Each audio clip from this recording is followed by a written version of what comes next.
तो आज परमात्मा की अपार कृपा से चंडीगढ़ में परमपिता परमात्मा के मूल ज्ञान का प्रचार होने जा रहा है।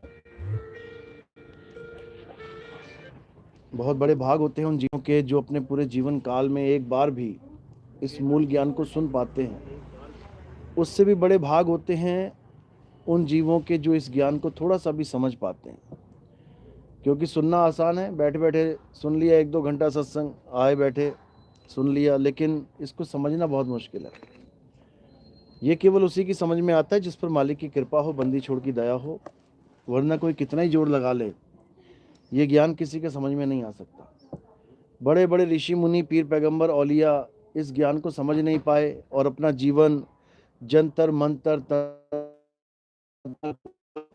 वन, यज्ञ, गंगा स्नान, जमुना स्नान, कोई पर्वतों की परिक्रमा करना, कोई सारा जीवन ऐसे ही बिता दिया, नहीं पाए कि हमें करना क्या था।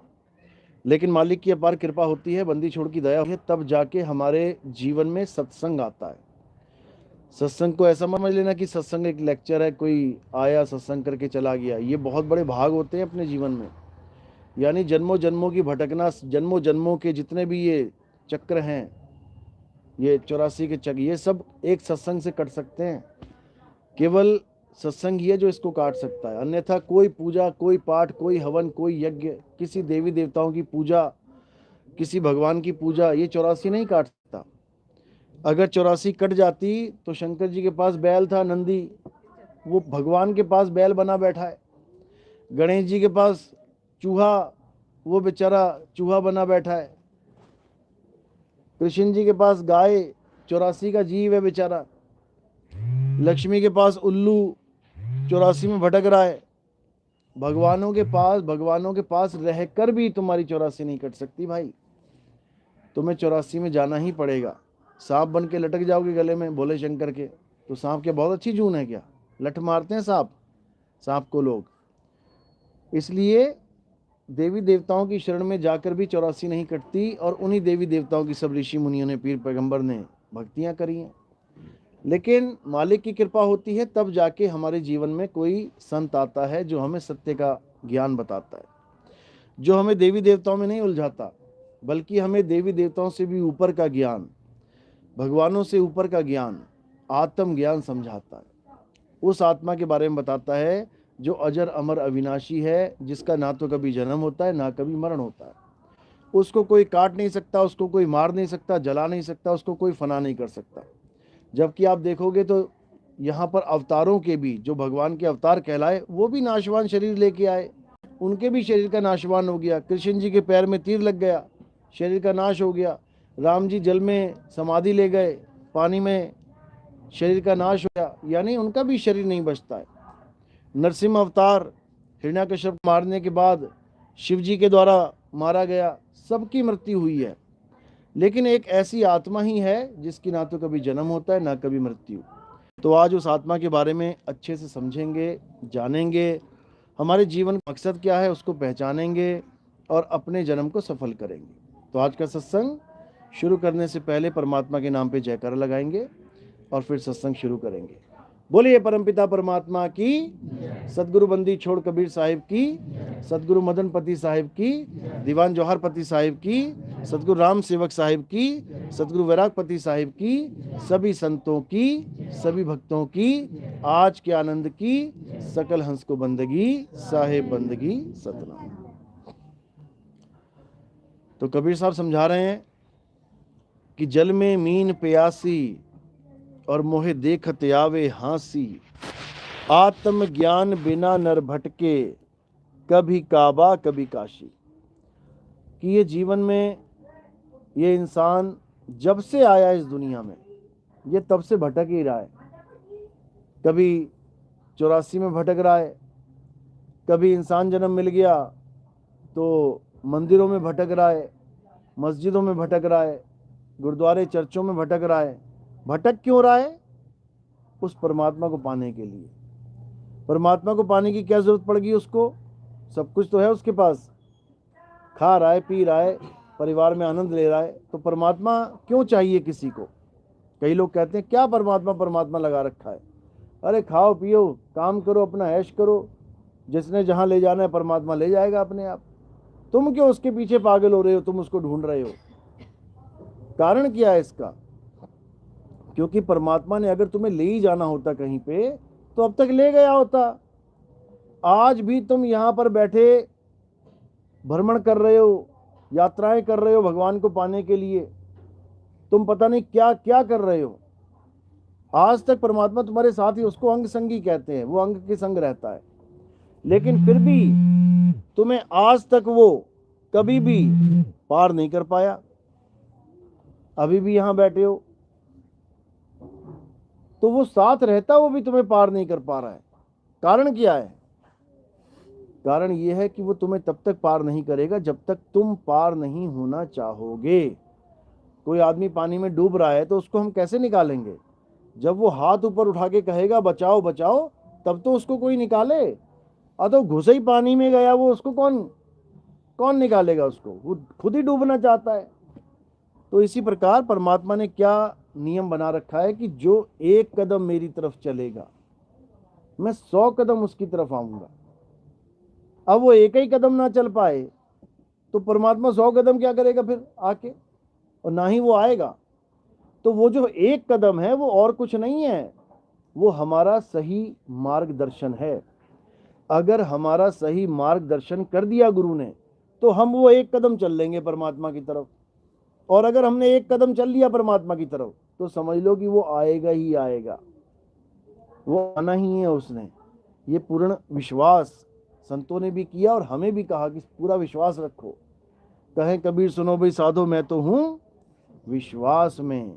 तो परमात्मा कहते हैं कि जब तक तुम्हें गुरु नहीं मिल गया, जब तक तुम्हें मार्गदर्शन करने वाला कोई भेदी गुरु नहीं मिल गया, तब तक तुम अपनी कोशिश तो करोगे, अपनी तरफ से तो पूरा जोर लगाओगे, अपनी तरफ से चलोगे, लेकिन गलत दिशा में चलोगे। और गलत दिशा में चले तो फिर मंजिल मिलने वाली नहीं है। बिल्कुल सिंपल है।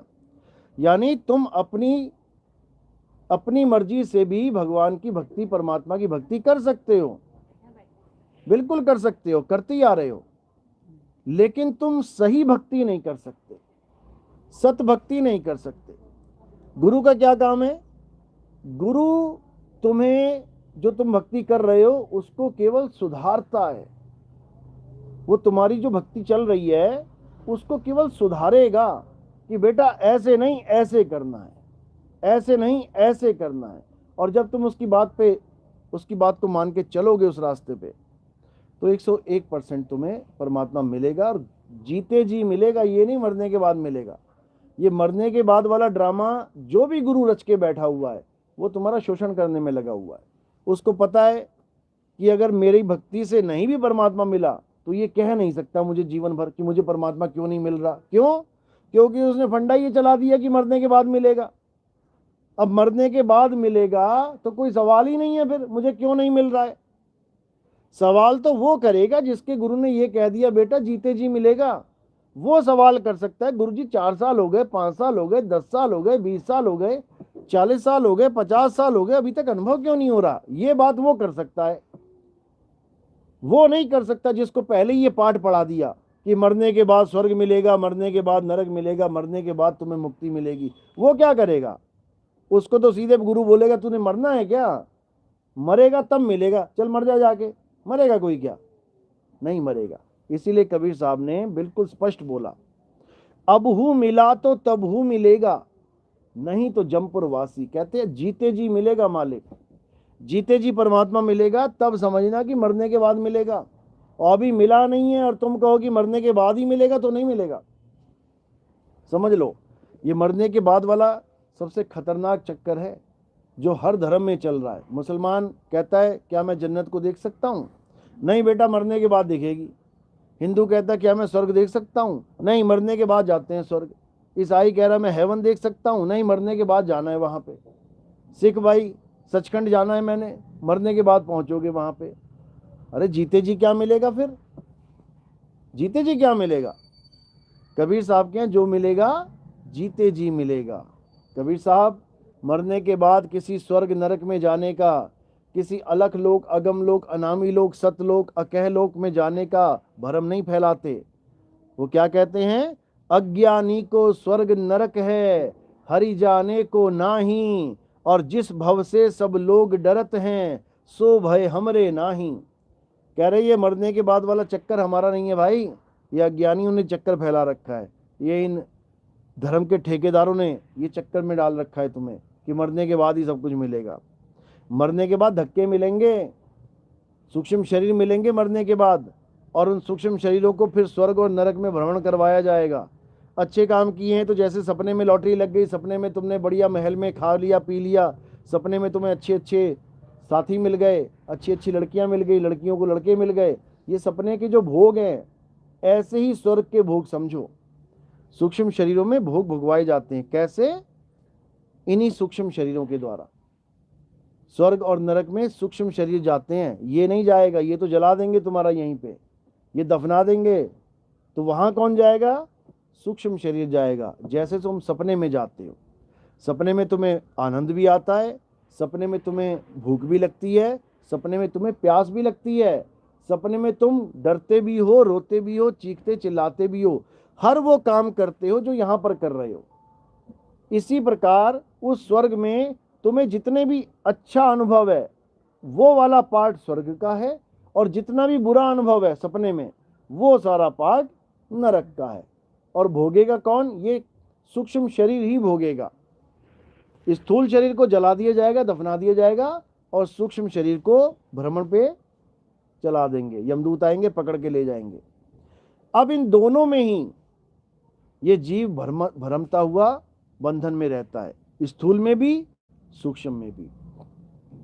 सूक्ष्म के भी और पार्ट है, कारण महाकारण कैवल्य हंस, ये भी सूक्ष्म ही कहलाते हैं। क्यों? ये भी इन आंखों से नहीं देखे जाते। खुली आंखों से जो दिख रहा है वो स्थूल है, और जो सूक्ष्म का पार्ट है वो इन आंखों से नहीं दिखाई देता।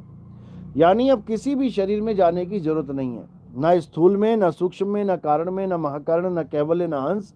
अब क्या करना है? सारे शरीरों को त्याग के अपने मूल स्वरूप में स्थिर हो जाना है। अपना मूल स्वरूप क्या है? शब्द स्वरूप। जितने भी संतों ने शब्द की महिमा गाई है, A to Z जितने भी संत तुम उठा के देख लो, सबने शब्द की महिमा गाई है। लेकिन गलती से अज्ञानी जीव, अज्ञानी गुरुआ लोग ये शब्द को मंत्र समझ बैठे हैं। इसको बंद कर दो, उधर ले जाओ। इसको मंत्र समझ बैठे हैं। चाहिए था शब्द और पकड़ लिया मंत्र, बस इतना सा फर्क है। दोनों में फर्क क्या है? जो शब्द है वो अजर अमर अविनाशी है, वो जिंदा है, जिंदा राम है, उसी को आदि अक्षर कहते हैं। आदि अक्षर जिंदा है, और वही जिंदा इस मुर्दे को यानी काया को भी जिंदा करके बैठा हुआ है। इस मुर्दे यानी काया को वो आदि अक्षर ही जीवित करके बैठा हुआ है, उसकी ताकत से जीवित है। इसीलिए उसको कई लोग जिंदा राम कह देते हैं। हरियाणा में पंथ चलता है, हाजिर नाजिर जिंदा राम। अब ये मंत्र बना लिया उन लोगों ने। संतों ने तो कहा कि हाजिर नाजिर, जैसे मैं सामने बैठा हूं तुम्हारे और ये काया चल रही है, तो इसका मतलब कोई इसमें हाजिर है, हाजिर है, नाजिर है। कौन? जिंदा राम, मुर्दा राम नहीं। मुर्दा राम कौन है? ये काया मुर्दा राम है। इस काया को जिंदा करने वाला कौन है? वो जिंदा राम है। तो संतों ने तो संदेश दिया, संकेत दिया जिंदा राम का, कि उस जिंदा राम को जानो जिसकी वजह से हम सब जिंदा होके बैठे हुए हैं, ये सारे शरीर जिंदा होके बैठे हुए हैं। लेकिन लोगों ने इनको मंत्र बना लिया। सब संतों ने शब्द की महिमा गाई, शब्द हमारा स्वरूप है, उस स्वरूप की महिमा गाई। लेकिन अज्ञानी जीवों ने क्या किया? इन शब्दों को मंत्र बना के पकड़ा दिया। कोई कहता ओम नमः शिवाय जपो, कोई कहता राम राम जपो, कोई कहता राधे राधे जप लो, कोई कहता अल्लाह अल्लाह कर लो, कोई कह रहा ओम कलियम हरियम शरियम जप लो, कोई कह रहा ज्योत निरंजन ओंकार अरंकार सोम सतलाम जप लो, कोई कह रहा सतपुरुष अकाल मूर्त शब्द स्वरूपी राम जप लो, कोई कुछ जप लो, कोई कुछ जप लो। इतना बड़ा जाल फैला दिया इस जाप का कि कोई निकल नहीं सकता माई का लाल। बड़े बड़े संत फंस गए। बड़े बड़े संत जो बनने थे आत्मज्ञानी, होना चाहिए था आत्मज्ञानी, और क्या बन गए? जपी बन के रह गए। अब उनके नाम के आगे क्या लगाया जा रहा है? 108 महाराज जी, 1008 महाराज जी। क्या है ये 108 1008? ये मालाएं सिद्ध कर रखी हैं इन लोगों ने, 108 मालाएं सिद्ध हैं, 1008 माला सिद्ध है इनकी, लेकिन इससे कुछ होने वाला नहीं है। कबीर साहब कह रहे हैं, मोको कहाँ ढूंढे रे बंदे, मैं तो तेरे पास में, ना मैं जप में। कह रहे हैं छोड़ दो ये सारे जप, लेकिन कौन छोड़ रहा है? गा पूरा दिन यही बाणियां रहे हैं, कबीर पंथियों का ये हाल है, सारा दिन यही जप रहे हैं, मोको कहाँ ढूंढे रे बंदे, मैं तो तेरे पास में, ना मैं जप में, ना मैं बोल रहे हैं, ना मैं जप में, ना मैं तप में, लेकिन घूम के फिर वही काम कर रहे हैं। और ऐसा अटल होके कर रहे हैं कि कोई छुड़वाने वाला भी मिल जाए तो उसकी बेइज्जती करके भगा देते हैं कि जा रे जा, तुझे कुछ नहीं पता, बिना मंत्रों की मुक्ति कैसे हो सकती है। और गा भी रहे हैं, तंत्र मंत्र सब झूठ है, इनमें ना उलझे कोई, सार शब्द जाने बिना कागा हंस ना होए। तो तंत्र मंत्र को तो क्या छोड़ना था, सार शब्द को भी मंत्र बना डाला इन लोगों ने। इतना बड़ा जाल बुन दिया कि ये जीव बेचारा अब निकल नहीं सकता, कितना ही जोर लगा ले। लेकिन कबीर साहब कहते हैं कि जब काल का जाल पूरे संसार में इतना जबरदस्त फैला होगा कि एक एक जीव काल के शिकंजे में कसा होगा, तब जाके मैं अपने इस पंथ को उजागर करूंगा और पूरे विश्व में जितने भी विवेकी हंस हैं इन सबको एक झंडे के नीचे लेके आऊंगा। पहला काम क्या होगा? सारे विवेकी हंस एक झंडे के नीचे आएंगे और वो लोग टिकेंगे जो दिल के अच्छे होंगे, जिसके दिल में मलाल होगा, जिसके दिल में मैल होगा, जिसके दिल में चतुर कपट होगा, चालाकी होगी, चतुराई होगी, वो इस झंडे के नीचे आकर भी झंडे के नीचे नहीं टिक पाएंगे, वो निकल जाएंगे इस पंथ में से। क्यों? ये भी साहिब ने बोला है, साहिब ने कहा है कि जो खालिस होगा, खालिस यानी जिसमें कोई मैल नहीं होगा, जिसमें कोई मिलावट नहीं होगी, जो पूर्ण रूप से शुद्ध होगा, मालिक का हंस होगा, केवल वही इस पंथ में टिक जाएगा। नहीं तो कमाल जैसे आए और निकल गए। कमाल को तो पुत्र बनाया था कबीर साहब ने, लेकिन मन में लालच था। कहते हैं उजड़ा वंश कबीर का और उपजा पूत कमाल, हरि का सिमरन छोड़ के और घर ले आया माल। कहते हैं बर्बाद कर दिया इस वंश को। ऐसे ही कई भगत भी आते हैं हमारे पास, ऐसी बात नहीं है, जिनके मन में लालच है, कुछ पैसा कमाने के लिए आ रहे हैं, लोगों को भरमा रहे हैं, जीवों को 1 से 4, 4 से 8 करने की युक्तियां बता रहे हैं। ऐसे आते हैं, 1-2 साल दिखते हैं, 2-4-5 महीने दिखते हैं, फिर शक्लें गायब हो जाती हैं। लेकिन इससे क्या मिला उनको? इससे 84 लाख का एक बहुत बड़ा धक्का मिलेगा उनको, जो इस पंथ में आके भी भगवान की, परमात्मा की भक्ति को छोड़ के दुनियावी पदार्थों के चक्कर में पड़े हैं, वो भी धोखे देके, उनकी तो दुर्गति होगी। तो कबीर साहब ने यही समझाया था कि एक ऐसा पंथ चलेगा जब मालिक के सारे जीव, सारे हंस एक झंडे के नीचे आएंगे और उनके आपस में कोई मतभेद नहीं होंगे। यानी हिंदू भी आएगा, मुसलमान भी आएगा, सिख भी आएगा, ईसाई भी आएगा, सब आएंगे और उनके मतभेद खत्म हो जाएंगे। आज तक नहीं हुए खत्म, अब कैसे हो जाएंगे? कई लोग कहते हैं अरे संत तो पहले भी आए थे, बाबा नानक आए, रविदास जी महाराज आए, दादू जी आए, पलटू जी आए, उन्होंने कभी नहीं कहा कि पूरी दुनिया एक हो जाएगी, हम एक कर देंगे। ये नितिन दास जी आप कैसे कह देते हो बार बार कि सारी दुनिया को एक कर देंगे? ये मैं नहीं कहता भाई, कौन कहता है? ये संतों की वाणी कहती है। कबीर साहब कह रहे हैं 13वें पंथ हम ही चले आए, सब पंथ मेट के एक पंथ चलाएं। मैं थोड़ी नहीं बोल रहा हूं, ये कबीर साहब की वाणी कह रही है। अब कबीर साहब अगर झूठे हैं तो भैया तो मान लो झूठे हैं, हमने तो नहीं माना झूठे, हम तो कहते हैं डंके की चोट पे कि सब एक होंगे। हिंदू भाई कितने हैं यहाँ पे? हाथ खड़ा करो। हिंदू कितने हैं? मुसलमान कितने हैं? मुसलमान हाथ खड़ा करो। देखो मुसलमान भी हैं। आप मुसलमान हो तो फिर हाथ नीचे करो ना। मुसलमान लोग हाथ खड़े करो। सिख भाई है कोई यहाँ पे? गुरुद्वारे वाले कोई? ईसाई है कोई? अभी नहीं है, लेकिन हमारे यहाँ कई सिख और कई ईसाई भी जुड़े हैं, क्योंकि हमारे यहाँ मतभेद है ही नहीं है। हिंदू भी आएगा, मुसलमान भी आएगा, सिख भी आएगा, ईसाई भी आएगा। क्यों आएगा? क्योंकि जिस सत्य वस्तु को वो ढूंढ रहे हैं, जिसके लिए हिंदू मंदिर जा रहा है, जिसके लिए मुसलमान मस्जिद जा रहा है, जिसके लिए सिख गुरुद्वारे जा रहा है, जिसके लिए ईसाई चर्च जा रहा है, वो चीज तुम्हारे घर बैठे अगर तुम्हें मिल जाए तो क्यों नहीं आएगा? फिर मतभेद कहाँ रह जाएगा। तो वो परमात्मा, वो अल्लाह, वो वाहिगुरु, उसका कोई भी नाम तुम रख लो, वो कहाँ बैठा है, वो तुम्हारे घट में विराजमान है। इस काया को मत समझ लेना घट कि तुम्हारी काया में विराजमान है, काया में जीव है, ये सब जीव है मालिक के।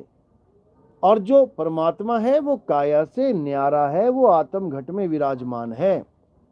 तो कबीर साहब यही समझा रहे हैं, ज्यों तिल माही तेल है और ज्यों चकमक में आग, और तेरा साईं तुझ में है, जाग सके तो जाग। कहते कहीं जाने की जरूरत नहीं है भाई, तेरा साईं तेरे घट में विराजमान है, बस तुझे अपने घट को जानना है। एक है तन घट, एक है मन घट, और एक है आत्म घट। तन घट और मन घट में नहीं ढूंढना है। कबीर साहब कहते हैं, संतो तन खोजा मन पाया, मन ही श्रोता मन ही वक्ता मन ही निरंजन राया, संतो तन खोजा मन पाया। जो भी तन के अंदर परमात्मा बता रहे हैं, जितने भी A to Z संत है, नाम नहीं लेना किसी का, A to Z, वो किसको परमात्मा बता रहे हैं? निरंजन को परमात्मा बता रहे हैं। क्यों?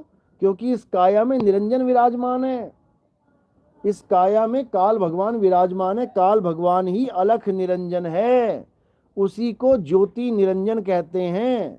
ज्योति निरंजन, ओंकार, रारंकार, सोहंग, शक्ति, ये उन्हीं दोनों के नाम हैं। काल भगवान और उसकी माया के नाम, ब्रह्म और उसकी माया के नाम, शिव और उसकी शक्ति के नाम। और ये कहाँ विराजमान है? ये तुम्हारी त्रिकुटी में विराजमान है, यहाँ बैठे हुए हैं। इसीलिए हिंदू यहाँ पे लाल टीका लगाते हैं, और जो लेडीज हैं वो बिंदी लगाती हैं। बिंदी क्यों लगाते हैं आप लोग? बहुत सुंदर लगती है बिंदी लगा के, हैं? बिंदी इसलिए लगाई जाती है क्योंकि तुम्हारा ध्यान सारे काम करते हुए बिंदी पर रहे। तुम्हें ध्यान कहाँ रखना है? हिंदू मत के अनुसार यहाँ पर, हमारे मत के अनुसार नहीं। इसीलिए हिंदू भाई, लड़के लोग टीका लगा लेते हैं और लड़कियां बिंदी लगा, लेकिन निशाना एक ही है। निशाना क्या है? इंगला पिंगला और बीच में सुषमना। इसी को शिव नेत्र कह देते हैं, इसी को तीसरा तिल कह देते हैं, इसी को थर्ड आई बोल देते हैं। हालांकि ये थर्ड आई है नहीं, लेकिन बोल देते हैं। तो इसी पे सारे ध्यान रखते हैं। और इसी में कौन बैठा हुआ है? कबीर साहब कहते हैं, जब पढ़ोगे करनैनु दीदार महल में प्यारा है, तो वहां क्या लिखा है? निज मन करत जहां ठकुराई, सो नैनन पिछवारा है, सो नैनन पिछवारा है, करनैनो दीदार महल में प्यारा है। यहाँ यानी कि यहाँ पर कौन बैठा है? निज मन, यानी कि तुम्हारा जो मन है उसका जो असली स्वरूप है। मन तू ज्योत स्वरूप है, अपना मूल पहचान। यानी एक मन तो वो है जो दुनिया में भटक रहा है, और एक मन वो है जो यहाँ पर स्थिर होके बैठा हुआ है ज्योत स्वरूप में। अब वो मन धोखा देने के लिए यहाँ बैठा हुआ है। जैसे पतंगे को धोखा देने के लिए आग चमकती है, तो पतंगा सोचता है वाह क्या बात है। वो क्या करता है? अपनी भलाई के लिए, यानी उसको आनंद आ जाए, इसलिए क्या करता है? वो उस पतंगा उस आग में कूद जाता है। आ जाता है आनंद, मिल जाता है स्वाद। क्या मिलता है? बर्बाद हो जाता है, वो भस्म हो जाता है। इसी प्रकार यहाँ पर काल भगवान ने झूठा आनंद दे रखा है, झूठा आनंद। और इस झूठे आनंद में सारे जितने बाबाओं के पीछे आनंद लगे हैं, इसीलिए लगाते हैं वो लोग आनंद, कि यहाँ पर आनंद ही आनंद है। झूठा आनंद है। कोई सर्वानंद, कोई अजीतानंद, कोई नित्यानंद, कोई प्रेमानंद, कोई फलाना आनंद, कोई ढिकाना आनंद, ये सारे वही हैं जो यहीं पे अटके पड़े हैं। अब इन नकली आनंदों से बाहर आ जाना है, अब इस त्रिकुटी के जाल से बाहर आ जाना है। कबीर साहब कहते हैं, इंगला बिन से पिंगला बिन से सुषमन नाड़ी, और कहीं कहें कबीर सुनो दे गोरख कहाँ लगई हो ताड़ी। ये जो तुम आज राम राम राम राम राधे राधे जप रहे हो, जब तुम्हारा अंत समय आ जाएगा ना, तुम्हारे मुंह से आवाज नहीं निकलेगी। आज जो तुम श्वासों का अजपा जाप कर रहे हो ना, अंत समय में सांस ले नहीं पाओगे। आखिरी नाम तो छोड़ दो कि क्या जपोगे। आज जो तुम चक्रों का जागरण कर रहे हो ना, ये सारे चक्कर ठंडे पड़ जाएंगे, ये सारा शरीर स्थिर हो जाएगा, हिलेगा तक नहीं, उंगली तक नहीं हिला पाओगे। आज जो तुम सोच रहे हो मैं मंदिर के चक्कर काट रहा हूं, मैं परिक्रमाएं कर रहा हूं, अंत समय में पैर नहीं हिलेगा तुम्हारा, फिर क्या करोगे? यही कबीर साहब समझा रहे हैं कि ऐसा काम करो, ऐसा योग करो जिसमें होंठ हिले ना जीभ, जिसमें हाथ हिले ना पैर, जिसमें किसी काया की जरूरत ही नहीं पड़ेगी। वो योग कैसा है? वो सुरत शब्द योग है। यानी शब्द हमारा असली स्वरूप और सुरत जो हमारा ध्यान भटका हुआ है उसको वापस अपने स्वरूप में लगा लेना। क्योंकि हमारा स्वरूप और परमात्मा का स्वरूप एक ही है। कबीर साहब कह रहे हैं सत्य स्वरूपी नाम साहिब का। लोग कहते हैं मैं नाम दीक्षा लेने जा रहा हूं, मैं नाम दीक्षा लेने जा रहा हूं। कहते किसका नाम लेके आया? मैं तो जी भोले शंकर का नाम ले आया। तू किसका लेके आया? मैं तो राधा रानी का नाम ले आया। तू किसका लाया? मैं राम जी का नाम ले आया। अब कई लोग कहते हैं मैं कबीर जी का नाम ले आया। अब कबीर जी का नाम वो क्या सोचते हैं कि कबीर कबीर कबीर कबीर जपेंगे तो ये कबीर जी का नाम हो गया, जबकि कबीर जी का नाम ये नहीं है। कबीर जी का नाम उनका स्वरूप है, सत्य स्वरूपी नाम साहिब का। कबीर साहब का नाम क्या है? सत्य स्वरूप ही उनका नाम है। तो जपना नहीं है, उस स्वरूप को पाना है। समझो, सत्य स्वरूप नाम साहिब का, सो निज नाम हमारा। हमारा भी वही नाम है। यानी हमारा नाम क्या है? हमारा सत्य स्वरूप ही हमारा नाम है, जिसको आत्म देव कहते हैं, जिसको आत्म राम कहते हैं। और हमारा नकली स्वरूप क्या है? ये जो तुम्हें दिखाई दे रहा है, ये खाल, ये बाल, ये गाल, ये आंखें, ये नाक, ये हाथ, ये पैर, ये सब हमारा नकली स्वरूप है। ये धीरे धीरे धीरे धीरे तुम्हारी आंखों के सामने बूढ़ा हो जाएगा। तुम देखते रह जाओगे, तुम रोकते रह जाओगे कि यार ये क्या हो रहा है, झुर्रियां पड़ रही हैं, यार मैं कौन सी क्रीम लगाऊं, क्या करूं क्या ना करूं, बाल सफेद हो रहे, कौन सी डाई लगाऊं, क्या करूं, कौन सा तेल लगाऊं। और देखते देखते देखते देखते एकदम तुम्हारी जर्जर हालत हो जाएगी। इसका मतलब ये नहीं कि तुम बूढ़े आ गए, तुम्हें बुढ़ापा आ गया। तुम कभी बूढ़े नहीं हो सकते, तुम कभी जवान हो ही नहीं, तुम कभी बच्चे थे ही नहीं। क्यों? तुम क्या थे? तुम अजर अमर अविनाशी अजन्मे आत्मा हो। ना तो तुम्हारा कभी जन्म होता है, ना तुम्हारी कभी मृत्यु होती है, ना ही तुम्हें कोई पैदा कर सकता है, ना ही तुम्हें कोई मार सकता है। लेकिन माया ने ऐसा भ्रम पैदा कर दिया है कि तुम्हें लगता है मैं भी पैदा हुआ, मेरा बाप भी पैदा हुआ, मेरा बाबा भी पैदा हुआ। सब अपनी अपनी डेट ऑफ बर्थ लगा के बैठे हुए हैं। सबको याद है ना डेट ऑफ बर्थ? अपनी अपनी जन्म तिथि याद है सबको? फॉर्म में लिखते हो ना। जिस जिसको अपनी जन्म तिथि याद है ना, वो पक्का मरेगा। वो उसने मरना ही मरना है एक दिन। उसकी पुण्य तिथि भी लिख दी जाएगी साथ में, जन्म तिथि इतने साल में, पुण्य तिथि इतने साल में। लेकिन तुम यकीन मानना कि चाहे वो लाखों बार तुम्हारी जन्म तिथि और पुण्य तिथि लिख दें, फिर भी तुम्हारा जन्म और मरण नहीं हो सकता, क्योंकि तुम जन्म मरण से परे हो। सांप जब केचुली छोड़ देता है, सांप होता है ना, वो केचुली छोड़ देता है, अपने जीवन में 100 बार छोड़ता है वो। जब वो सांप केचुली छोड़ देता है तो क्या हम ये कह देते हैं कि सांप मर गया?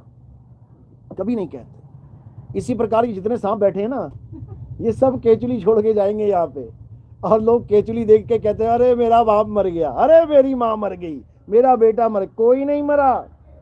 उसने थोड़ा थोड़ा हिल हिल के केचुली छोड़ी और निकल गया आगे, और दूसरी केचुली पकड़ लेगा वो। कहने का मतलब वो ऐसा हाल है उसका, जैसे बंद गोभी का छिलका उतारो तो नीचे क्या मिलेगा? फिर छिलका मिलेगा, फिर उसको उतार दे, फिर क्या मिलेगा? फिर छिलका मिलेगा। वो छिलका छीलते छीलते छीलते छिलके उतर जाएंगे, बंद गोभी नाम की कोई चीज ही नहीं मिलेगी अंदर से। बताओ, छिलके कोई बंद गोभी बना दिया हमने। इसी प्रकार ये शरीर छोड़ते जाओगे, पकड़ते जाओगे, छोड़ते जाओगे, पकड़ते जाओगे, इसका कोई अंत नहीं है। अनंत घड़े एक लाइन में रख रखे हैं, अनंत घड़े। ऊपर से एक गिलास पानी डाल दिया, अब क्या है, हर घड़े में छेद है। वो ऊपर वाले घड़े का पानी नीचे वाले में जाता है, उसमें से फिर और नीचे जाता है। अनंतों घड़े कभी खत्म ही नहीं हो रहे हैं। तो पानी वही रहेगा एक गिलास, और सारे घड़ों को नाप लेगा वो। एक गिलास पानी अनंतों घड़ों को नापता हुआ चला जाएगा। इसी प्रकार ये एक जीवात्मा अनंतों शरीरों को नाप के आज यहां बैठी हुई है। समझ लो, इसने अमीबा नहीं छोड़ा, पैरामीशियम नहीं छोड़ा, इसने एल्गी नहीं छोड़ी, इसने चूहे नहीं छोड़े, इसने मक्खी मच्छर नहीं छोड़ा, इसने शेर चीता हाथी घोड़ा घड़ियाल नहीं छोड़ा, इसने व्हेल मछली जैसे जानवर उसको भी धारण कर लिया। समझ लो, फिर भी आज भी ये ऐसे बैठी हुई है जैसे मेरा पहला जन्म है। लग रहा है ना जैसे ये तो मेरा पहला जन्म है। अभी किसी को कह दो ना, अरे शादी मत कर, अरे ले एक जन्म मिला उसमें भी शादी ना करूं। ये मन ने ऐसा भरमा दिया कि बेटा ये एक ही जन्म है, और पिछले जन्मों में पता नहीं 20-20 शादी करके बैठा हुआ, सब भुला दिया, एकदम क्लियर मैटर। बस इसी को समझना है। यानी इस माया के जाल को जितनी जल्दी समझ जाओगे तुम्हारा उतनी जल्दी कल्याण हो जाएगा, और जितना लेट समझोगे समझ लो कि काल का दाव लग जाएगा। तो ठीक है, पक्षपात नहीं करना है, कोई भ्रम में नहीं पड़ना है, सत्य को जानना है। सत्य क्या है? एक सत्य है, इस पूरी दुनिया में एक सत्य है, और वो हिंदुओं का भी है, मुसलमानों का भी है, सिख का भी है, ईसाइयों का भी है। कोई ये नहीं कह सकता कि सत्य केवल हमारा है। कोई कह सकता है कि सूरज हमारा है, हर देश में चमकता है ये? कोई कह सकता है कि ये मेरे देश में चमक रहा है, ये मेरा ही है? हर देश का आदमी इससे लाभ ले रहा है, लेकिन इस पे किसी का अधिकार नहीं है। इसी प्रकार हर इंसान, हर जीव सत्य से लाभ ले रहा है। सत्य क्या है? आत्मदेव सत्य है। हर जीव उस आत्मदेव से लाभ ले रहा है, उससे ताकत ले रहा है, समझो। लेकिन ये नहीं कह सकता कि वो मेरा ही है, वो सबका है। सब घट राम रहा भरपूर। एक तार है, उसमें लाखों बल्ब लगा दिए, एक बिजली की तार में लाखों बल्ब जल रहे हैं, लेकिन वो एक तार सबको जला रही है। कोई ये नहीं कह सकता कि ये तार मेरी ही है, बाकी नहीं जलेंगे इससे। इसी प्रकार वो आत्मदेव वो सबको ताकत दे रहा है, हिंदू को भी, मुसलमान को भी, सिख को भी, ईसाई को भी। तो क्या करना है? अब उस आत्मदेव से जुड़ जाना है। जुड़े तो वैसे भी हुए हैं, तभी तो चल रहे हैं फिर रहे हैं। कह रहे हैं नर नारी और कीट पतंगा सार शब्द सभी के संगा। जुड़े तो हम सभी हैं उससे, लेकिन जुड़ने के बाद भी नहीं जुड़े हुए हैं। दिक्कत ये है, जुड़ने के बाद भी नहीं जुड़े हुए हैं। कारण क्या है? केवल एक कारण है, हमारा ध्यान कहीं और है। जुड़े तो हम हैं, जैसे पापा की उंगली हमने पकड़ी हुई है, लेकिन हमारा ध्यान मेले में है। पापा की केवल उंगली पकड़ रखी है और ध्यान कहाँ है? मेले में। पापा कह रहा है चल घर, अरे रुको, वाह, मेले में मजे ले रहा है। वो कह रहा है चल, नहीं मैं तो ये देखूंगा, मैं तो वो देखूंगा। अब क्या करना है? अब मेले से ध्यान हटा लेना, इधर देखना पापा की तरफ। अब वो कह रहा हाँ चले, हाँ चलो जी, बस इतना काम करना है। पापा ने भी उंगली पकड़ा रखी है, ले बेटा कितना मेला देखेगा, देख ले। जो जो मांगो ठाकुर अपने से सोई सोई देवे। वो भी कह रहा है बेटा जो मांगेगा वही मिलेगा, उसको भी इतनी टेंशन नहीं है तुम्हारी, समझो। तुम्हें मेला देखना है, इतने जन्म देखा, ले और देख ले, और देख ले, उसमें क्या है। लेकिन जिस पर मालिक की दया होती है, फिर वो मेले में अकेला हो जाता है, फिर उसको ये मेला भाता ही नहीं है। फिर उसको लगता है हे भगवान, ये दुनिया क्यों बना दी, ये किसने बना दी, ये कहाँ चक्कर में डाल दिया हमें। इधर से उधर, उधर से उधर भागते जा रहे हैं, और सारे जन्मते और मरते जा रहे हैं। ये कैसा चक्कर है भाई, ये कैसी दुनिया है। कितनी पूजा पाठ कर लो, कितने हवन यज्ञ कर लो, कितना ही कुछ कर लो, अखबारों में फिर ऐसी लाशें आएंगी तुम्हारी। 4 लोग वहां ट्रक के नीचे आके मर गए, इतने माता के भगत मर गए, ये खाटू श्याम वाली बस पलट गई, ये भोले शंकर के वहां गए थे, वहां सुनामी आ गई, ऐसा हो गया, वैसा हो गया, मंदिर पे भूकंप आ गया, बिजली हो गई। अरे भाई तसल्ली रखो, क्या करना है ये समझो। यानी अब इन चक्करों से निकलना है। केवल भगवानों को इसलिए नहीं पूजना है कि मेरे घर में सुख हो, शांति हो, और ऐसा हो वैसा हो। परमात्मा को पाना के उसका मकसद है कि हम जन्म मरण से मुक्त हो जाएं, यहाँ से निकल जाएं। लेकिन कोई निकलने को तैयार नहीं है। जिसको बोलो चलो चलो, वो कहता ले ये दुनिया क्यों बनाई है, हमारे रहने के लिए रहेंगे इसमें, ये हमारे रहने के लिए नहीं बनाई है भाई, ये हमें पैदा करने और मारने के लिए बनाई है। खेत बनाता है ना किसान, ट्रैक्टर चलाता है, पानी लगाता है, कितना कुछ करता है, क्या करने के लिए? उसमें दाना डाल के फसल उगाने के लिए, और उस फसल को काट के खाने के लिए। अब दानों को अगर ये लगे कि ये तो मेरी सेवा हो रही है यहाँ पे, मुझे डालने से पहले देखो कितनी नरम जमीन कर दी गई मेरी सेवा के लिए, मुझे डालने के बाद पानी डाला जा रहा है मेरी सेवा के लिए, उसमें खाद डाली जा रही है, उसमें इंसेक्टिसाइड्स डाले जा रहे हैं, किसके लिए? मेरी सेवा के लिए। तो महामूर्ख है वो, मूर्ख है वो, उसको नहीं पता कि किसके लिए किया जा रहा है। बकरे को अगर कसाई हरी हरी घास खिलाए, ठंडा ठंडा पानी पिलाए, तो बकरे को लगे कि मेरी सेवा हो रही है, तो महामूर्ख है वो। बकरे की सेवा नहीं हो रही है, उसकी कटाई की प्लानिंग चल रही है कि इसको बढ़िया तगड़ा करके काटेंगे। इसी प्रकार ये दुनिया है। इस दुनिया में सर्दियों में धूप कितनी अच्छी लग रही है, गर्मियों में एसी कितना अच्छा लग रहा है, गर्मियों में बर्फों के पहाड़ कितने अच्छे लग रहे हैं, हरी भरी कितनी अच्छी लग रही है दुनिया, खाने पीने को मौज लगी हुई है, फल फ्रूट ये सब। तो हमें लग रहा है क्या बात है, हमारे बढ़िया रहने के लिए दुनिया बनाई है, खाने पीने के लिए बनाई है, ये हमारा भरम है। ये बकरे पल रहे हैं, सारे बकरे बैठे हुए हैं, जिसका नंबर आएगा छुरी चल जाएगी गले पे, एक भी ना बख्शा जाएगा। सब बकरों को सजाए मौत हो चुकी है, बस अपना अपना नंबर यानी अपनी अपनी बारी की तैयारी हो रही है। सजाए मौत सबकी हो गई है। जो यहाँ पैदा आ गया, जो इस दुनिया में आ गया, यानी जो बकरा कसाई के बाड़े में आ गया, समझ लो उसका खेल खत्म है। बस यही है कि कोई आज मरेगा, कोई कल मरेगा, कोई परसों मरेगा, कोई नरसों मरेगा।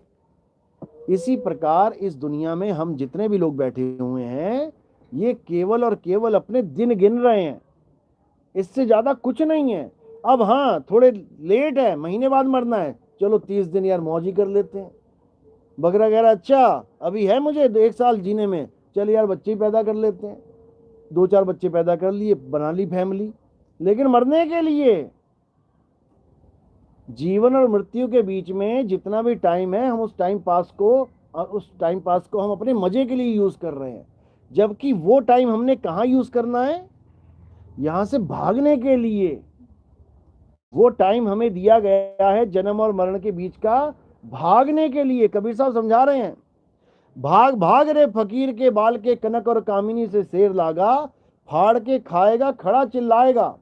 बड़ा बेवकूफ है जो ना भागा, बचे नहीं नीमी ऋषि, बचे नहीं रिंगी ऋषि। ऋषि नारद मुनि को चाप डाला और कहे कबीर बचेगा सोई करे सत्संग, दिन रैन जागा। यानी दिन और रैन यानी 8 पहर सत का संग करके ही यहां से भाग सकते हैं। और जब तक हम यहां से भागे नहीं, तब तक काल के मुंह में बार बार जाना पड़ेगा। तो भागने के लिए क्या रास्ता बता रखा है कबीर साहब ने? जैसे हम सीढ़ी के सिर पे पैर रखते हैं, एक सीढ़ी होती है, ये मेज होता है, हम मेज के ऊपर पैर रख के आगे चले जाते हैं, चढ़ जाते हैं कहीं पे। इसी प्रकार जहां हमने जाना है वहां हम कैसे पहुंचेंगे? हम काल के सिर पे पैर रख के पहुंचेंगे। कबीर साहब कहते हैं कि जब तक तुम काल का नाम जप रहे हो, तब तक तुम उसके सिर पे पैर नहीं रख सकते। और जब तुम भेदी गुरु से ज्ञान लेके उसके सिर पे पैर रखना सीख जाओगे, फिर तुम्हें काल का नाम जपने की जरूरत नहीं रह जाएगी। इसीलिए कह रहे हैं काल के सिर पे पांव दे, सतगुरु के उपदेश, और साहिब बाह पकड़ के ले चले अपने देश। यानी कि अब हमें काल के सिर पे पैर रखने का इंतजाम करना है। कौन है काल पता है? इस 3 लोक का मालिक है, इस धरती आसमान पाताल का मालिक है। 3 लोक एक जेल है, पाप पुण्य 2 जाल, और सारा जग भोजन बना, खाने वाला काल। वो काल इस तीनों लोक को मुंह में लेके घूमता है।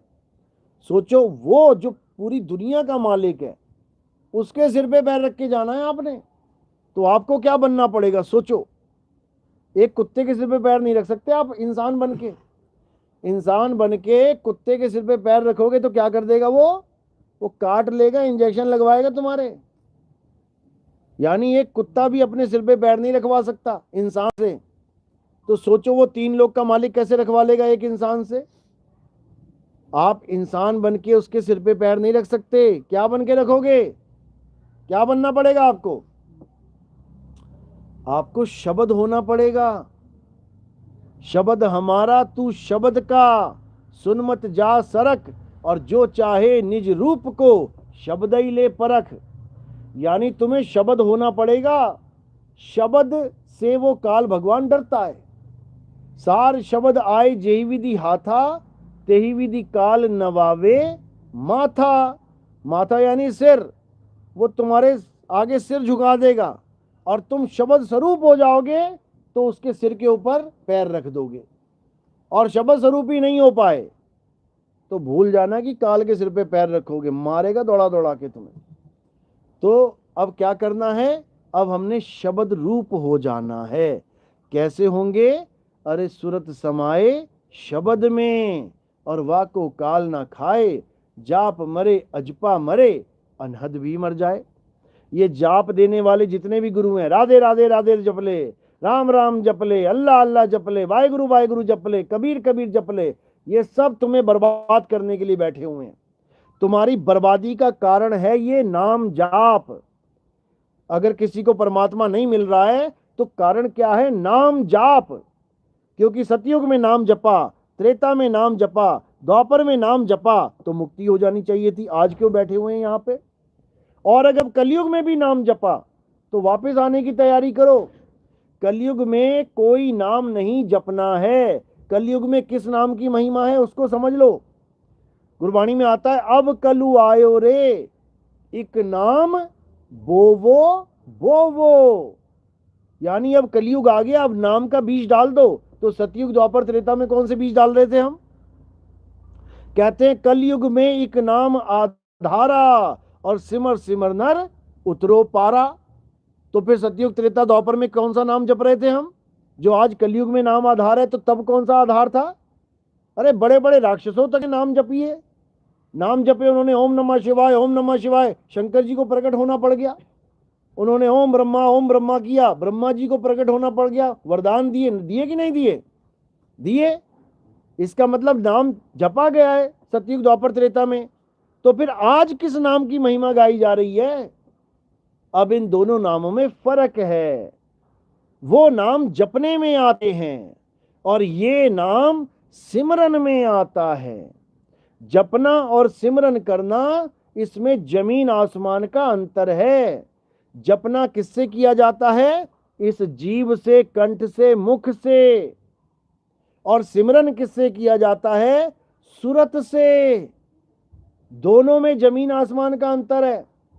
कबीर साहब कह रहे हैं, नाम है जप में, नाम है तप में। जाप तो उन्होंने काट ही दिया, समझो। यानी सतयुग त्रेता द्वापर में जो नाम जपे जाते थे वो क्या थे? वो 52 अक्षरी नाम थे। उनको जीव के द्वारा जपा जाता था। ओम नमः शिवाय, हरे राम हरे कृष्णा, ओम नमो भगवते वासुदेवाय।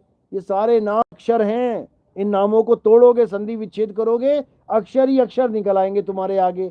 अक्षरों का जाप किया जाता है। और सिमरन, सिमरन का मतलब क्या है? सिमरन पंजाबी वर्ड है।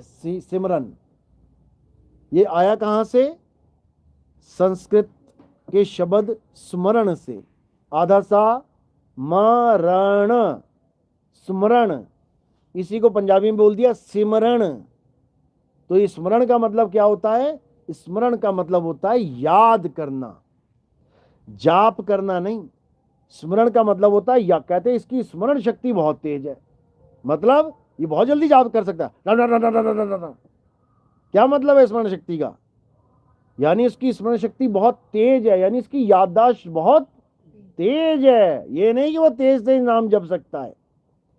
स्मरण करने का मतलब होता है याद करना, नाम का स्मरण करना है, नाम को याद करना है। याद किसको किया जाता है?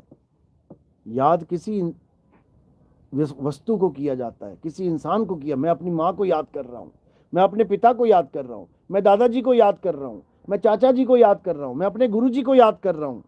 इसका मतलब ये नहीं कि मैं उसके नाम जप रहा हूँ। मैं अपनी माँ को याद कर रहा हूँ, इसका मतलब ये नहीं कि मैं अपनी माँ का नाम जप रहा हूँ, शांति शांति शांति शांति। समझो, अपने गुरु को याद करने का मतलब ये नहीं मैं अपने गुरु का नाम जप रहा हूँ। याद करना अलग चीज है, नाम जपना अलग चीज है। इन तीनों युगों में लोगों ने नाम जपे, लेकिन कलयुग में नाम जपना नहीं है। कलयुग में क्या करना है? नाम को याद करना है, क्योंकि नाम कोई मंत्र नहीं, नाम तुम्हारा सत्य स्वरूप है, सत्य स्वरूपी नाम साहिब का। तो सत्य स्वरूप को हम याद करेंगे, जपेंगे नहीं सत्य स्वरूपी सत्य स्वरूपी सत्य स्वरूपी, बिल्कुल नहीं। तो इसीलिए कलयुग की महिमा गाई है कि कलयुग में एक नाम आधारा, सिमर सिमर, जप जप नहीं, सिमर सिमर यानी एको सिमरो नानका, सिमरो यानी याद करो, एको सिमरो नानका जो जल थल रहा समाए, और वाही को क्यों सिमरिए जो जम्मे ते मर जाए। जो पैदा हुआ है और मर गया है उसके तो तुम नाम जप रहे हो, जो इस संसार में आया और शरीर छोड़ के चला गया, मर के चला गया, इस काया को नाश करके चला, उसके तुम नाम जप रहे हो। अरे उसका जपो नाम, उसको याद करो जो कभी जन्म मरण में आया ही नहीं है। आदि अंत एको अवतारा, और सोई गुरु समझो हमारा। यानी आदि अंत एको अवतारा, बस एक ही अवतार है वो, आदि और अंत तक। आदि अंत भी खत्म हो जाता है, वो फिर भी रहता है। वो कौन है? वो आत्मदेव है। आत्मदेव को ही परमात्मा कहते हैं, आत्मदेव को ही आत्म राम कहते हैं। गुरु ग्रंथ साहब में वाणी आती है, आत्मदेव पूजिए गुरु के सहज सुभाए, आत्मे नो आत्मे दी प्रतीत ते कर ही परचा पाए। यानी उस आत्मा को याद करो जो हम सबको ताकत दे रहा है, हम सबको चला रहा है, हम सबको हर कार्य करने में सक्षम बना रहा है। आत्मा को जानोगे तो समझ लो कि परम गति यानी परमात्मा को जान जाओगे। परमात्मा का मतलब क्या है?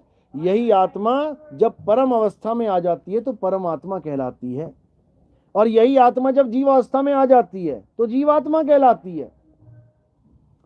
जितने भी जीव हैं आप देखोगे, ऋषि मुनि जब गुरुओं के पास गए तो गुरु ने पूछा क्या चाहिए, उन्होंने क्या कहा? हमें ब्रह्म की प्राप्ति चाहिए, हमें ब्रह्म ज्ञान चाहिए गुरुदेव, हम ब्रह्म ज्ञान को प्राप्त करना चाहते हैं। गुरुजी ने कहा ठीक है भेजा भाई, उसको दे दिया जो विधि थी गुरुजी के पास।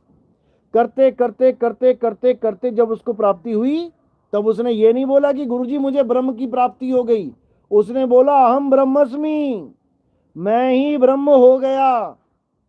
ये नहीं बोला कि एक और ब्रह्म आया और मुझे वो दिखाई दिया, उसने क्या बोला? एको ब्रह्म द्वितीयो नास्ति, यानी संसार में एक ब्रह्म ही है, दूसरा कोई है ही नहीं। इसी प्रकार ये जो आत्मा है इसके अलावा और कुछ नहीं है, इसी की अवस्थाएं बदली हुई हैं बस। कहते कोटि तो ब्रह्मा भय और कोटि भय ईश, साहिब तेरी बंदगी से जीव होए जगदीश। बंदगी से यही जीव जगदीश हो जाएगा। लेकिन ये बात सबके समझ में नहीं आ सकती। सब सोचते हैं ऐसे कैसे हो जाएगा, ऐसे कैसे हो जाएगा? जब करोगे तब होगा। जब मैं था तब हरि नहीं, अब हरि है मैं नाही, हो गया ना? अब हरि है मैं नाही, यानी अब हर जगह हरि ही है, अब मैं रहा ही नहीं। तो ये तब होगा जब आप अपने असली स्वरूप को जानोगे। उसके बाद जीव वाला खेल खत्म हो जाएगा, ये जीव अवस्था वाला ज्ञान खत्म हो जाएगा। इसी को परम पद कहते हैं। धर्मदास ये जग बौराना, कोई न जाने पद निर्वाणा, यही कारण हम कथा पसारा, और इन सब से कहिए राम न्यारा। यानी वो राम नहीं है जिसको तुम मान बैठे हो। कोई भगवान राम जी को राम मान बैठा है, कोई जीव को राम मान बैठा है, कोई चक्रों को राम मान बैठा है, कोई प्रकाश को राम मान बैठा है, कोई अनहद नाद को राम मान बैठा है, कोई श्वासा को राम मान बैठा है। किसी ना किसी राम को मान के ये जीव बैठा हुआ है, जबकि असली राम कौन है? आत्म राम। आत्मा को जान, जो जन्मता मरता नहीं है उसको पहचान, जो अचल अडोल अविनाशी है उसको जान, जो डोलता फिरता है अयोध्या से लंका जा रहा है वो जीव राम है। जीव का काम है चलना, जीव चलता है और जो असली राम है, आत्म राम, वो अचल है। अचल, अचल का मतलब क्या होता है? जो नहीं चल सकता। दो प्रकार की संपत्तियां होती हैं, एक चल संपत्ति, एक अचल संपत्ति। चल संपत्ति क्या है? जो मथुरा से वृंदावन, वृंदावन से काशी जा सकती है। तुम्हारी कार, तुम्हारी बाइक, तुम्हारे पैसे, तुम्हारा सोना चांदी जेवर सब जा सकता है, यहां से वहां शिफ्ट कर दो। लेकिन तुमने चंडीगढ़ में मकान बना लिया 50 करोड़ का, 4 किले का, अब उसको शिफ्ट करो, जरा बनारस ले चलोगे क्या? ले जाओगे? अचल संपत्ति है ये, अचल, यानी ये 1 इंच भी नहीं हिल सकती इधर से उधर, अचल है ये। इसका प्रमाण कहां मिलता है? गीता में अध्याय 2 24वां श्लोक पढ़ो, उसमें बता रखा है कि हे अर्जुन, ये जो आत्मा है, यहां पर आत्मा का भाव ये नहीं है कि जीवात्मा, यहां पर आत्मा परमात्मा के लिए बताया जा रहा है, यानी उस अचल अवस्था के लिए बताया जा रहा है जो एक जीव प्राप्त करता है, जो चलने वाली लहर रुक के समुद्र की अवस्था प्राप्त करती है, ये उसकी बात चल रही है। हे अर्जुन, ये आत्मा अच्छेद्य है, अशोष्य है, अदाह है, यानी इसको छेदा नहीं जा सकता, इसको जलाया नहीं जा सकता, इसको सुखाया नहीं जा सकता। ये आत्मा अचल है, अडोल है, सदा स्थिर रहने वाला है। इस आत्मा को जानना है, यही आत्मा सत्य सनातन है। ये चलने फिरने वाले जीव आत्मा सत्य सनातन नहीं है। जो सत्य सनातन के नाम पे देवी देवताओं की पूजा हो रही है, ये बहुत बड़ा भरम जाल फैला दिया गया है। सनातन वो है जो अचल है। गरीबदास जी कहते हैं, सतगुरु के लक्षण कहूं अचल विहंगम चाल, और हम अमरापुर ले गए ज्ञान शब्द सरघाल। उसकी भक्ति करनी है जो अचल है, अखंड है, विनाशी है। जो खुद ही खंडित हो जाए उसकी भक्ति क्या करोगे? जो खंडित हो जाए उसको पाना पाखंड कहलाता है, यानी पा तो लिया लेकिन जिसको पाया वो खंडित हो जाएगा, पाखंड। और हमें चाहिए क्या? आखंड। तो जब आखंड आ जाएगा तो पाखंड खत्म हो जाएगा। और जब तक अखंड नहीं आया तब तक तुम्हारी हर गतिविधि पाखंड है। कबीर साहब ने हर चीज को पाखंड बोला है, हर चीज को। चाहे तुम 100 साल आंख बंद करके भक्ति करते रहो किसी की भी, पाखंड बोला है। गुरुवाणी में बोला है, कहा भयो दो लोचन मूंद के, बैठ रहियो बक ध्यान लगाइयो। बक क्या होता है? बगुला। कहते आंख बंद करके बैठा है तपस्वी, कह रहा मैं 5000 साल तक समाधि में था। अरे बगले, उठ जा, उठ जा, तू, तेरा हो गया काम यहीं पे, बगला ही बनेगा जाके। कहा भयो दो लोचन मूंद के, बैठ रहे हो बक ध्यान लगायो, नहात प्रियो लियो 7 समुद्र, और लोक गयो परलोक गवायो। ये जितने भी चादर ओढ़ के बैठ जाते हैं ना बगुला बन के, ये लोक और परलोक दोनों चले जाएंगे इनके। किनकी बात कर रहा हूं मैं? राधा स्वामी वालों की। देखना कैसे एकदम सफेद चादर लेके एकदम ऐसे टाइट करके बैठ जाएंगे जब मक्खी भी ना घुस जाए अंदर। तो इससे कोई फायदा नहीं है भाई, जन्म बर्बाद हो जाएगा। जिस परमात्मा को ये कहते हैं अनहदी परमात्मा है, कबीर साहब कहते हैं तुम्हारे परमात्मा एक्सपायर हो जाएंगे महाराज जी। जाप मरे अजपा मरे, अनहद भी मर जाए। और जिस अनहद नाद को ये लोग बैठे हुए हैं, 5 नाद 5 धुनें सुनूंगा मैं, 5 धुनें सुन के क्या करेगा? क्या करेगा 5 धुनें सुन के? अनहद भी मर जाए। वो तेरी धुनें मर जाएंगी, तू कहां से बचेगा? तो क्या करना है? इस अनहद नाद को त्याग देना है। और किसको पकड़ना है? सार शब्द को पकड़ना है। दोनों में फर्क क्या है ये भी जान लो। अनहद बाजा जम का थाना, 5 तत्व करें घमसाना, यानी हमारी बॉडी के जो 5 तत्व हैं, इसकी आंतरिक जो सूक्ष्म आवाजें हैं, इसको अनहद नाद कहते हैं। 5 तत्व हैं और 5 तत्व की 5 आवाजें हैं। कान बंद करके सुनाई देती हैं, इसलिए कानों में उंगलियां डाल डाल के पूरा जीवन बर्बाद कर लेते हैं ये लोग। और कबीर साहब क्या कह रहे हैं? आंख न मूंदो कान न रूंदो और तनिक कष्ट मत धारो, खुले नयन पहचानो हंस हंस, सुंदर रूप निहारो। शब्द निरंतर से मन लागा, कौन से शब्द से? जो निरंतर हो रहा है, यानी जिसमें कोई अंतर नहीं है। निरंतर का मतलब है एक जैसा रहेगा। अगर उसमें अंतर हो गया तो इसका मतलब वो माया है। यानी पहले तुम घंटे की आवाजें सुन रहे थे, थोड़े दिनों में देखोगे वो शंख की बदल गई, यानी माया है।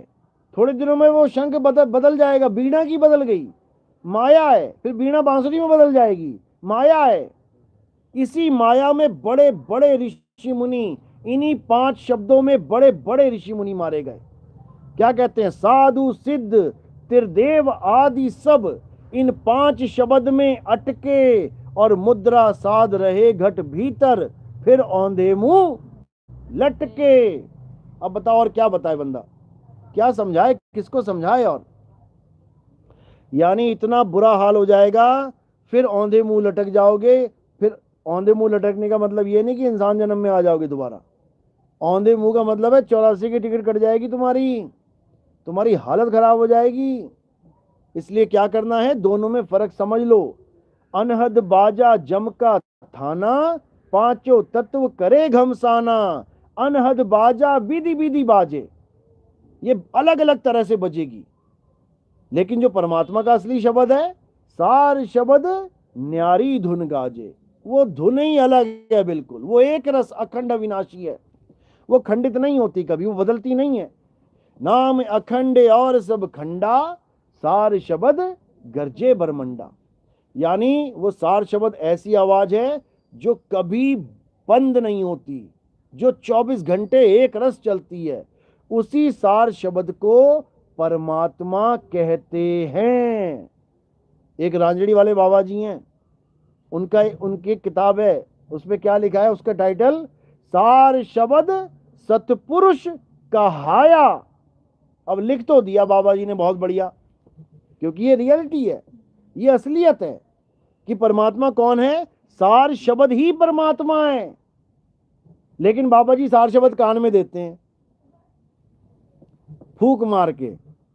यानी परमात्मा को पहले पेट में लेके आएंगे, फिर पेट से गले तक लाएंगे, फिर मुंह से फू करके तुम्हारे अंदर डाल देंगे। कहते हैं डल गया बीज, सार शब्द पड़ गया तुम्हारे अंदर, इससे तुम्हारा कल्याण हो जाएगा। बताओ, अरे भाई सार शब्द परमात्मा है, सार शब्द अचल है। पेट से लेके मुंह तक नहीं आएगा वो, और मुंह से निकल के कान में नहीं घुस जाएगा वो। अचल है वो, अचल। लेकिन उसको कोई जान ही नहीं पा रहा है। तो क्या करना है, अब सार शब्द और अनहद शब्द में फर्क समझ लेना है। अनहद बाजा विधि विधि बाजे, सार शब्द न्यारी धुन गाजे। वो बिल्कुल न्यारा है। वो तब समझ में आता है जब भेदी गुरु तुम्हारी सूरत को उसमें 8 पहर रमाएगा, तब समझो कि अब सार शब्द की भक्ति हो रही है, अन्यथा माया की भक्ति चल रही है। समझ लो। तो क्या कह रहे हैं, जब तक सार शब्द का भेदी यानी उस अनमोलक वस्तु का भेदी गुरु नहीं आ गया, तब तक तुम ये कचरा ही ढोते रहोगे। कचरा यानी थोथा, ये थोथा यानी कचरा ही ढोगे। तो साहिब समझा रहे हैं, सतगुरु ऐसा चाहिए जैसा सूप सुहाए, और सार सार तो गही रहे, थोथा दे उड़ाए। यानी सार का मतलब क्या है, सार शब्द। सार शब्द का तो ज्ञान हमें बता दे, परमात्मा का तो भेद हमें समझा दे, और उसके अलावा जितना भी ये थोथा ज्ञान है, जप तप व्रत पूजा पाठ हवन यज्ञ नित्य नेम, ये मंदिर मस्जिद जो भी तुम्हें दिख रहा है, यहां पर फिर तुम्हारा कनेक्शन नहीं जुड़ना चाहिए, बिल्कुल निवृत्त हो जाओ। अध्याय 3 17वां श्लोक यही समझा रहा है। हे अर्जुन, जो अपनी आत्मा में रमण करते हैं, जो अपनी आत्मा में तृप्त हैं, जो अपनी आत्मा में संतुष्ट हैं, उनके लिए कोई धार्मिक कर्म कर्तव्य लागू ही नहीं होता। बिल्कुल किनारे कर दिया आपको, बिल्कुल अलग, सेपरेट, करूं जगत से न्यारा। ये तभी होगा जब सार शब्द का भेदी गुरु मिलेगा।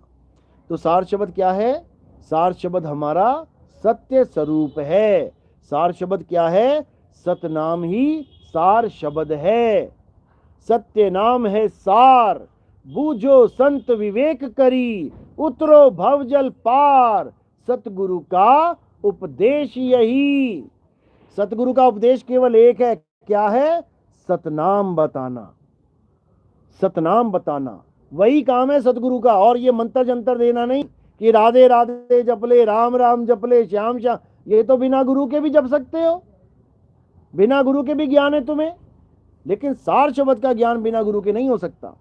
इसलिए बोला है सतगुरु सोई सतनाम बतावे, और बाकी गुरु कोई काम न आवे। और कोई गुरु तुम्हारे काम नहीं आएगा, भले तुम सारी प्रॉपर्टी उसके नाम कर दो कि मैं बड़ा दानी हूं, बड़ा ये हूं। अरे दानी है तो फिर आजा, दान का फल पा जा। क्या है दान का फल? क्या है? दानियों को क्या मिलेगा? सोने की बेड़ी, सोने की बेड़ियां मिलेंगी। पहननी है क्या? पहना दें? खुद पैसा देके जाके पहनते हो, खुद पैसा देते हो, भैया बढ़िया वाली बेड़ी बना देना, पैसा देके पहनते हो, तब तुम्हें लगता है मैं चौधरी बन गया।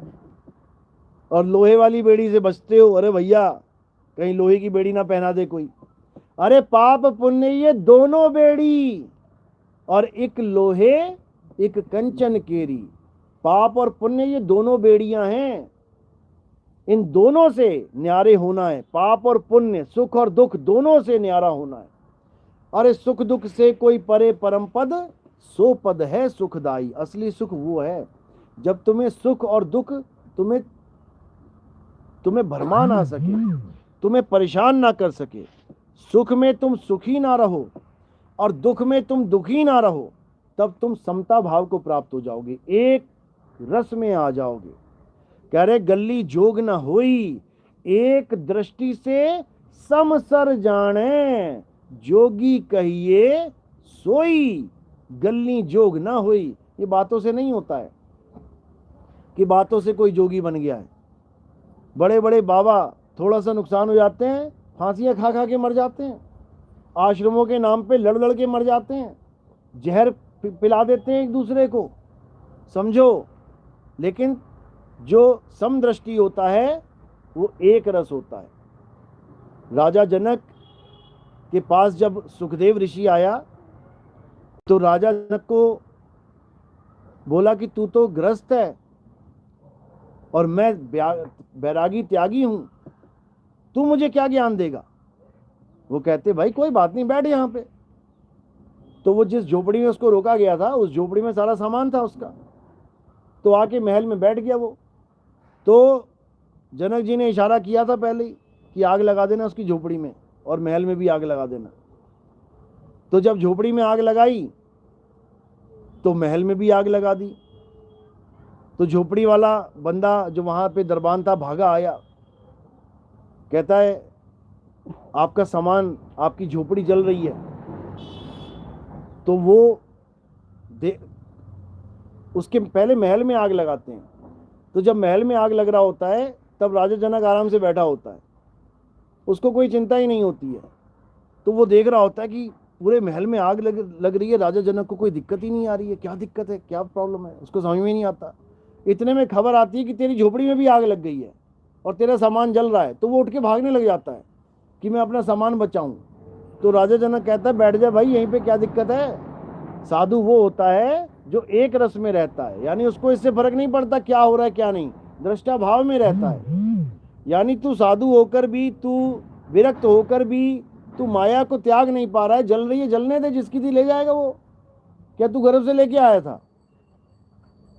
लेकिन जो राजा जनक है वो विचलित नहीं हुए। क्यों? उनके गुरु अष्टावक्र थे, उन्होंने उनको ज्ञान दिया था, ब्रह्म ज्ञानी थे वो। भले मुक्ति का ज्ञान नहीं था, लेकिन उनको इतना पता लग गया था कि ये सुख और दुख, इससे परे हो जाना है, दृष्टा बन के साक्षी भाव में रहना है। इतना ज्ञान तो उनको पता था, लेकिन आत्म ज्ञान नहीं था। आत्म ज्ञान के लिए उनको आगे जन्म लेने पड़े, तब जाके उनकी मुक्ति हुई है। चलो, तो आज का सत्संग यही समाप्त करते हैं। बात समझ में आ रही मेरी? बहुत अच्छी बात है, समझना है। और आगे से आगे लेक्चर थोड़ी चल रहा है यहाँ, आगे से आगे लोगों को समझाना है, बताना है, क्योंकि ये ज्ञान ऐसा है कि ये जल्दी समझ में नहीं आता है। आज बताना शुरू करोगे ना, तब जाके समझ लो कि 36 महीने बाद समझ में आएगा उसको। इतना समझ लेना, 3 साल 4 साल लग जाते हैं लोगों को समझते समझते। तो ठीक है, जो तुम्हारे प्रेमी हैं, जो तुम्हारे प्यारे हैं, जो तुम्हारे अच्छे तुम्हारे कांटेक्ट में हैं, उनको सत्संग भेजते चलो, उनको ज्ञान समझाते चलो। आज नहीं तो कल, कल नहीं तो परसों ये ज्ञान सबके समझ में आएगा, सबका कल्याण होगा। बोलिए परमपिता परमात्मा की, सदगुरु बंदी छोड़ कबीर साहिब की, सभी संतों की, सभी भक्तों की, आज के आनंद की, सकल हंस को बंदगी, साहिब बंदगी सतनाम। जय सतनाम।